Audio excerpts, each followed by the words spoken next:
नमस्कार दोस्तों, मैं दीपक शर्मा, महर्षि सांडिल्य गुरुकुलम लाड़िया का। आज हम बात करने वाले हैं स्वास्थ्य के कुछ नियम जो अब तक हमने बता दिए हैं। उनमें से कुछ आगे भी जो काफ़ी महत्वपूर्ण नियम हैं, आज हम उन पर चर्चा करेंगे। जो हमारा अंतिम सा अब से पहले की जो वीडियो में कि हमारे स्नान के ऊपर, तो उसी कड़ी में आगे है जल के लिए ही भोजनांते विषमवारी, अर्थात भोजन के अंत में जो पानी पीना है वह विष के समान है। बोले तो वो जहर के समान है। अर्थात क्यों कि जब हम भोजन करते हैं उसके बाद अगर हम पानी पीते हैं तो वह भोजन हमारे आमाशय में जाकर पचता नहीं है, क्योंकि जिस प्रकार एक गैस है या चूल्हा है जिस पे अग्नि जली हुई है, जब उस पर हम पानी डाल देते हैं तो वो भी बुझ जाएगी। इसी प्रकार हमारे शरीर के अंतर्गत, आमाशय के अंतर्गत अग्नि प्रदीप्त होती है, जिसे जठराग्नि कहते हैं, जो हमें भूख के सेंसेशन देती है, अर्थात कि अब हम भोजन करें। लेकिन हमने भोजन करना तो प्रारंभ कर दिया, और जैसे ही हमने भोजन किया उसके तुरंत बाद हमने पानी पी लिया, और वो भी हमने ठंडा पी लिया, फ्रीज का पी लिया, तो वह भोजन पचेगा नहीं, वह बिल्कुल क्लिष्ट भोजन बन जाएगा। बोले तो एक ऐसा सेमी सॉलिड हो जाएगा, एक प्रकार का कि जो एक अधात्विक के जैसे मैदे के आकार का रहता है कि उसको हम खींचते जाएं लेकिन वो टूटता नहीं। इसी प्रकार से वो भोजन है, उसका मंथन अच्छी प्रकार से नहीं हो पाता जिस भोजन के बाद हम पानी पी लेते हैं। लेकिन अगर हम गुनगुना पानी पीते हैं तो उससे क्या होता है कि और भी हमें ज़्यादा लाभ होता है। अगर हम भोजन कर रहे हैं, अगर गुनगुना पानी 2 से 3 घूंट या 4 घूंट तक पी रहे हैं, तब उससे हमें लाभ होता है। तब वह हमारी मंथन क्रिया के लिए आवश्यक है, वह ज़रूरी है,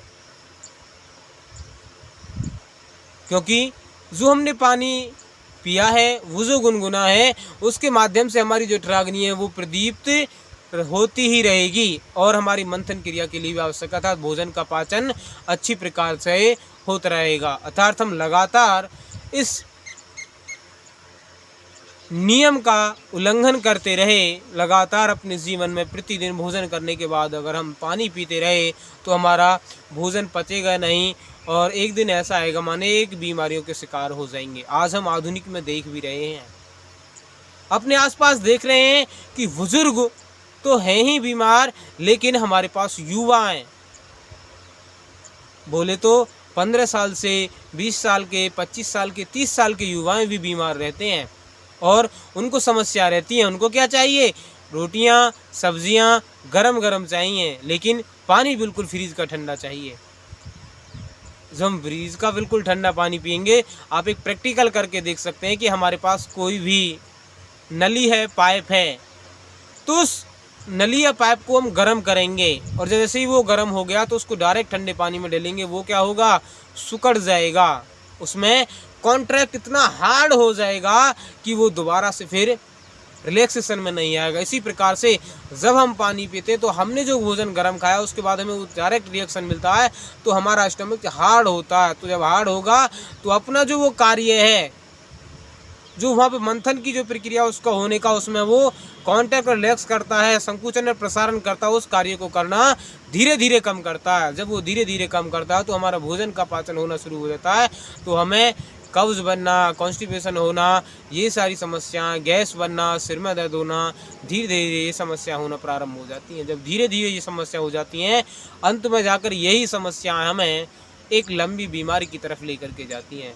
थायराइड हो जाता है, हाइपर थायराइड हो जाता है, हाइपोथायराइड हो जाता है, BP high low, cancer, TB, दमा, अस्थमा, बवासीर आदि ऐसी ये बीमारियां हो जाती हैं जब हम लंबे समय तक अपने इस जीवन में भोजन करने के बाद इस नियम का पालन न करेंगे, तो अर्थात इस नियम का उल्लंघन करते रहेंगे। तो दोस्तों, हमें हमेशा अपने भोजन के 1 से 1.5 घंटे बाद पानी पीना है। अगर हमारे पास गुनगुना पानी है तब हम उसको पी सकते हैं, वो भी 3 घूंट 4 घूंट, आधा गिलास तक भी पी सकते हैं। आधा गिलास का मकसद है हम 50 ml तक पी सकते हैं। अर्थात उसके बाद हम जाएंगे तो वो भी थोड़ी देर के लिए तो ठीक है, लेकिन बाद में हमें वो भी समस्या करेगा।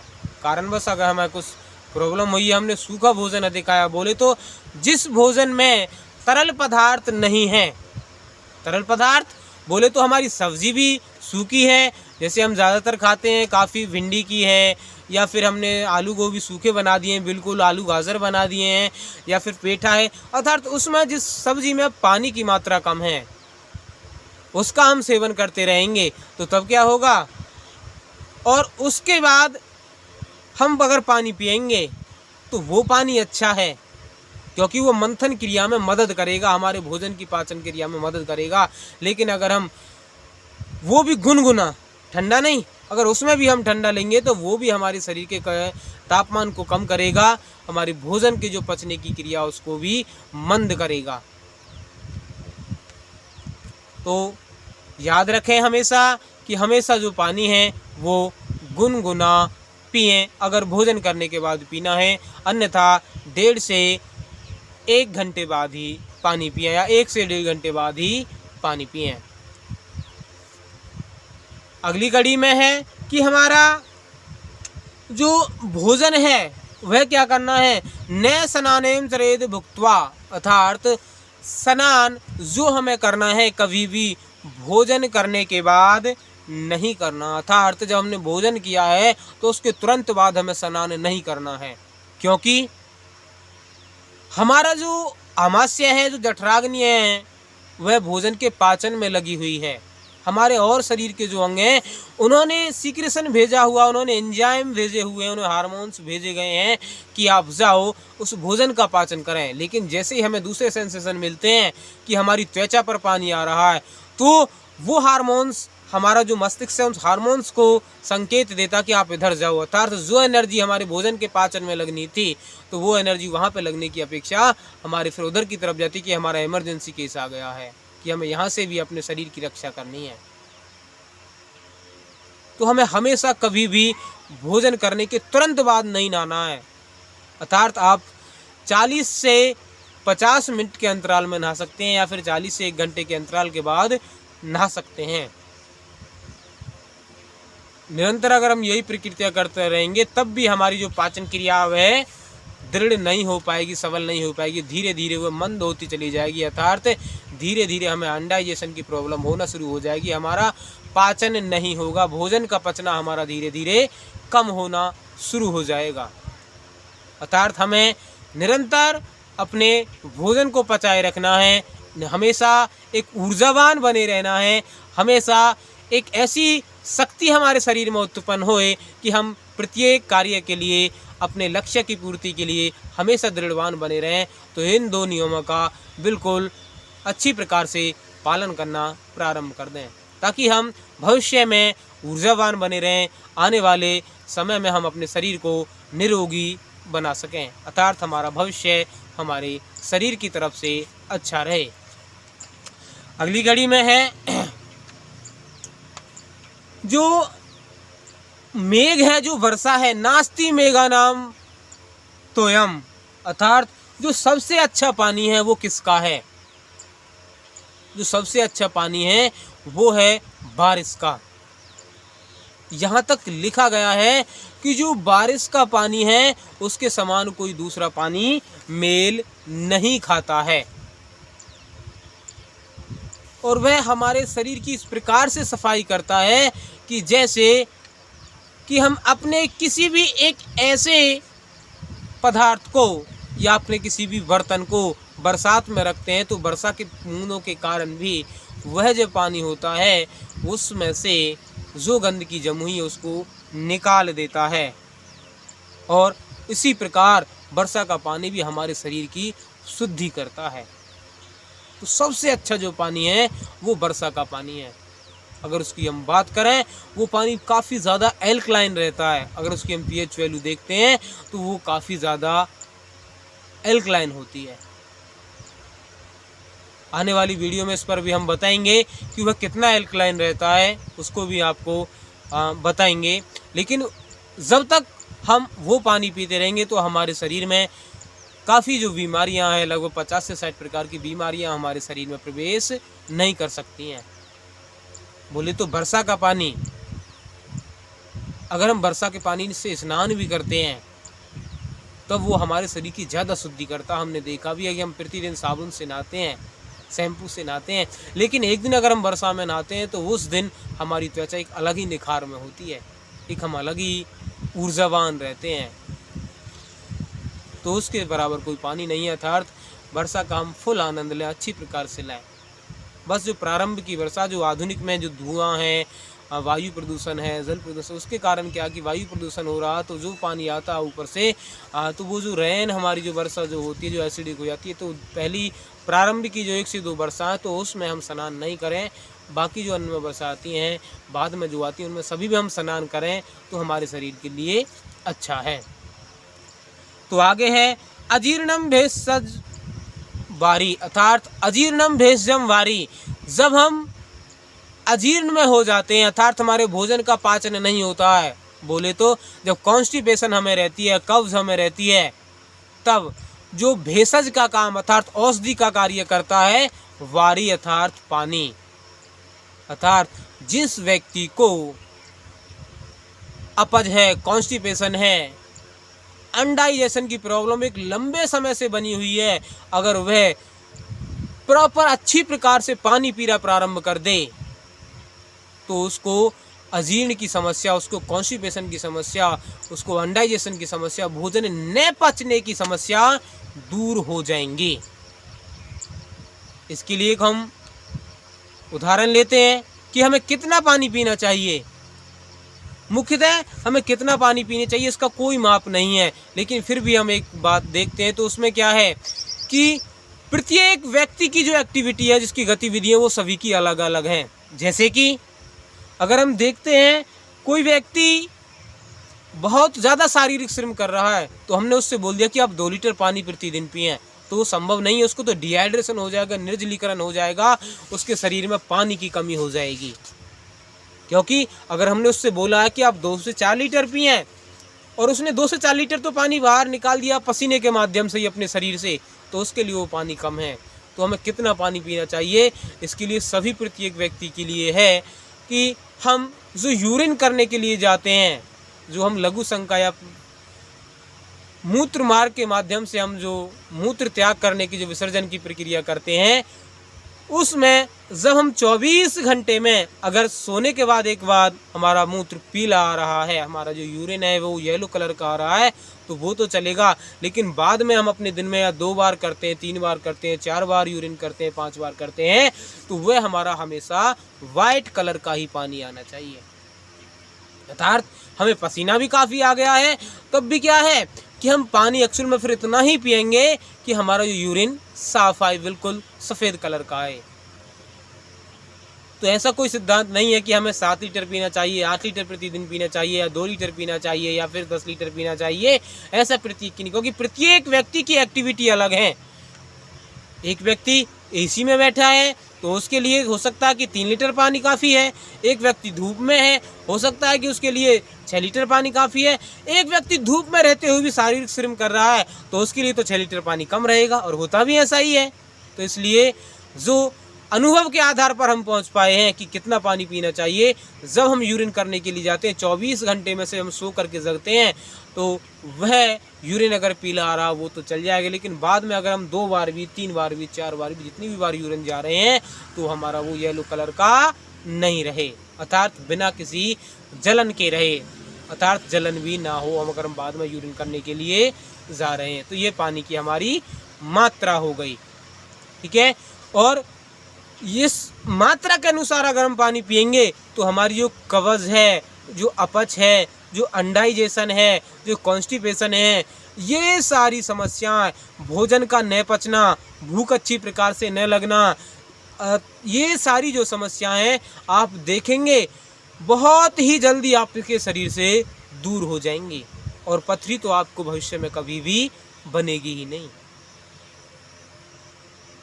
तो अगला विषय है इसी में ही, क्या है, सर्वत्र नूतनम सशक्तम सेव कांति प्रार्थना, अर्थात सर्वत्र हमेशा हमें नूतन अर्थात हमें औषधि लेनी है या फिर भोजन लेना है, वो नई लेनी है। नई का मकसद ताज़ा, अर्थात हमें भोजन करना प्रतिदिन वो ताज़ा करना, हमें किसी औषधि का सेवन करना तो वो भी ताज़ा होनी चाहिए। हमेशा स्वस्थ रहने के लिए हम जब जब ताज़ा भोजन का प्रयोग करेंगे तो हम जो बासी खाना खाते हैं कि हम ब्रेड खाते हैं, चॉकलेट खाते हैं, टॉफ़ी खाते हैं, ये सारी जो पेप्सी है, जितना भी पैकिंग बंद फूड है, अगर इनका हम सेवन करते हैं तो ये सभी आयुर्वेद की दृष्टि के आधार पर बासी भोजन है। तो इस भोजन का हमें त्याग करना, हमेशा क्या करना है, हमें ताज़ा भोजन का सेवन करना है।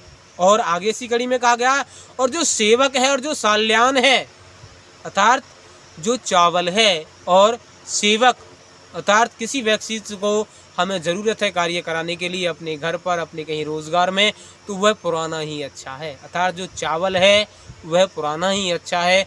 अन्य जो औषधि हैं, भोजन हैं, वो जब तक ताज़ा रहेंगे वो उतने ही ज़्यादा अधिक गुणकारी रहेंगे। अब इसमें ऐसा नहीं मैं कह रहा हूँ कि अगर हम तो अब पाउडर हैं तो वो हम आज ही लें, आज ही पीसें, आज ही उसको खत्म करें, फिर अगला पीसें, नहीं।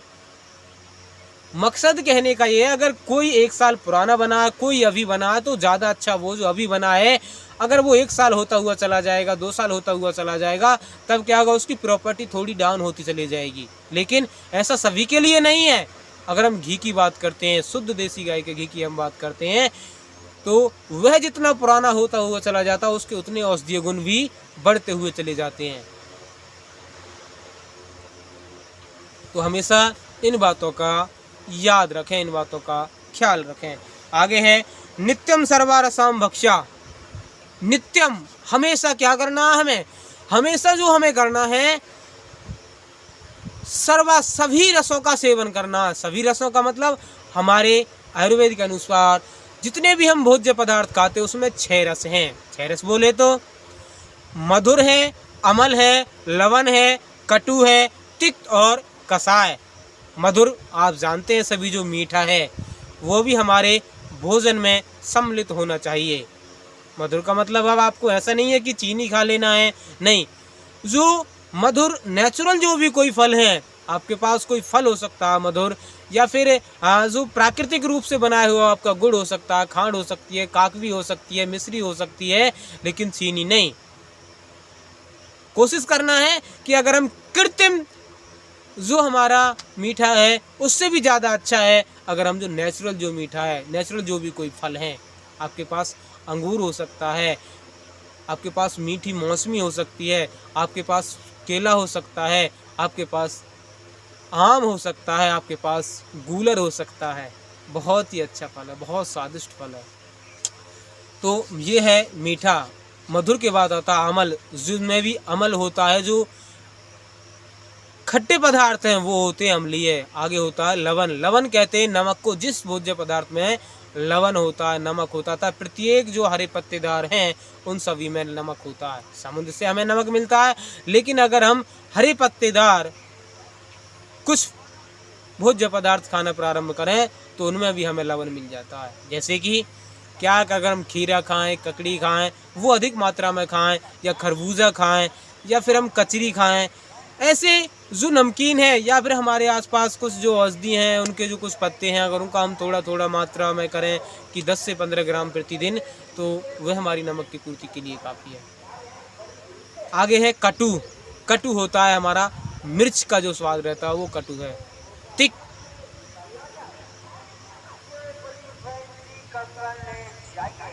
तिक्त होता है जो बहुत ज़्यादा तीखा होता है।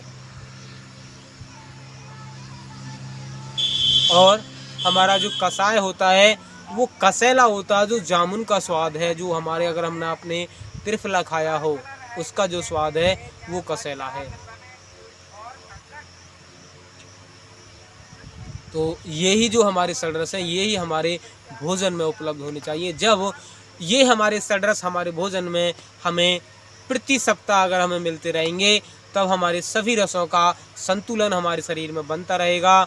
और जब 6 रस अगर हमें मिलते रहेंगे तो तब क्या होगा, हम हमेशा के लिए स्वस्थ रहेंगे। अर्थात हम हमेशा स्वस्थ रहेंगे। अर्थात हमारे जो वात पित्त कफ हैं, जो त्रिदोष हैं, वो सम होंगे, क्योंकि उनको जो सभी 6 रस हैं वो हमारे शरीर को मिल रहे हैं। जब हम क्या करते हैं, एक रस को तो खाते हैं, एक रस को हमेशा के लिए छोड़ देते हैं। अर्थात हम खट्टा हमेशा के लिए छोड़ देंगे तो एक लंबे समय के बाद हमें फिर प्रॉब्लम होगी। तो डॉक्टर क्या करेंगे, आप ये टैबलेट लेके जाओ, ये क्या है, ये एसिडिक है, या फिर ये अम्ल की मात्रा है, इसमें विटामिन सी है, विटामिन ये आप लेके जाओ। अर्थात आपको अपने भोजन में वो सारे भोज्य पदार्थ शामिल करने हैं। किस किस भोज्य पदार्थ में मधुर रहता है, किस किस में अम्ल रहता है, किस किस में लवण रहता है, किस किस में कटु रहता है, किस किस में तिक्त कषाय रहता है, इस विषय पर भी हम आगे अगली वीडियो में चर्चा करेंगे। तब तक के लिए नमस्कार, प्रणाम, आप सभी को प्रणाम।